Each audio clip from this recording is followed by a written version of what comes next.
Tout pour investir. Dose d'économie. Votre dose d'économie tous les jours vers 10h35 avec vous, cher Nicolas, bonjour. Bonjour. Nous allons parler des fonctionnaires qui sont appelés à la grève aujourd'hui. Est-ce que vous pouvez nous expliquer ce qui mobilise les agents ? Ils veulent des hausses de salaire. Alors il s'est passé un truc la semaine dernière, ils étaient en réunion avec leur ministre de tutelle et puis on leur montre des slides dans tous les sens et là il y en a un qui a provoqué l'ire totale de l'ensemble des syndicats, ils ont claqué la porte quand on était en train de leur expliquer que depuis 10 ans, leur rémunération, leur pouvoir d'achat, j'ai même envie de dire. Et vous allez comprendre pourquoi je fais le distinguo entre pouvoir d'achat et salaire, en fait.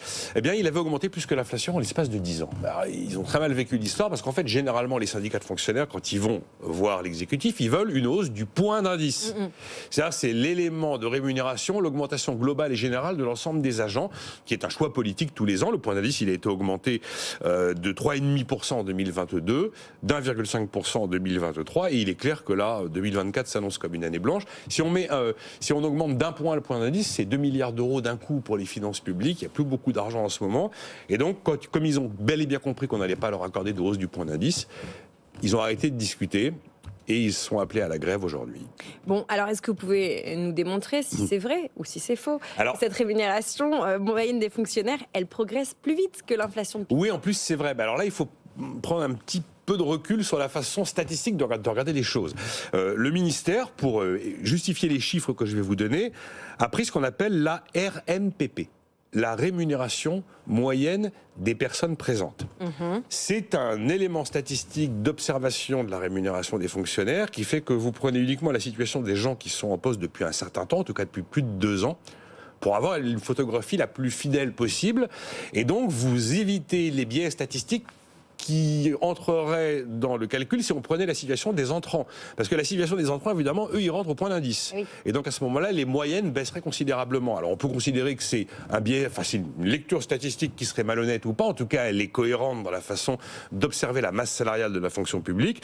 Et donc, si on regarde cette RMPP, rémunération moyenne des personnes présentes, depuis 2015, la hausse moyenne en 10 ans, donc, elle est de 49% pour les hospitaliers, 39% pour l'État et 35,7% pour les collectivités locales. Et sur la période, l'inflation fait 20%. Donc oui, on est au-dessus de l'inflation. Après, en plus, quand on regarde la façon dont est rémunéré un agent de la fonction publique, qu'il s'agisse d'ailleurs de l'État ou des collectivités territoriales, il y a le fameux point d'indice que tout le monde connaît. Mais vous avez aussi le GVT, glissement, vieillesse, technicité, qui est quelque chose justement qu'on va retrouver en regardant la rémunération moyenne des personnes présentes et qu'on ne retrouve pas quand on prend les nouveaux embauchés, parce qu'ils n'ont pas de GVT quand ils entrent le jour de leur entrée dans la fonction publique.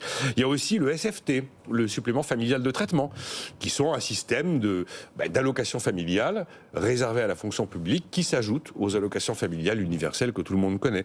Vous avez aussi la JIPA, la garantie individuelle de pouvoir d'achat, qui est un élément qui entre dans la rémunération des fonctionnaires. Et là, je ne vous parle pas du point d'indice, je vous parle d'autre chose. Alors certains vous diront que eux, ils n'ont pas de GVT dans tel endroit, ou eux, ils n'ont pas de JIPA dans tel endroit, ce qui est absolument vrai. Mais ce sont des éléments de rémunération. Et puis, il peut y avoir des augmentations individuelles, des primes ou des promos.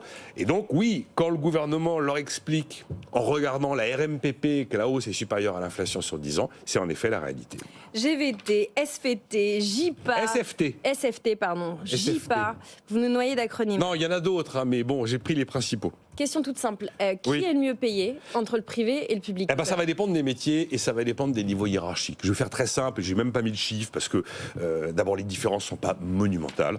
Les cadres des administrations, en fait, quand vous prenez les hiérarchies les plus élevées dans les administrations et dans les collectivités, ils sont clairement moins bien payés que les mêmes niveaux hiérarchiques dans le privé. Et c'est exactement l'inverse. Quand vous prenez, vous savez, vous avez les catégories A, catégorie B, catégorie C. Quand vous prenez les ouvriers, les employés des administrations centrales, là, en l'occurrence, ils sont un peu mieux payés que dans le privé. Donc, en fonction des métiers, en fonction des hiérarchies, vous n'avez pas les mêmes résultats.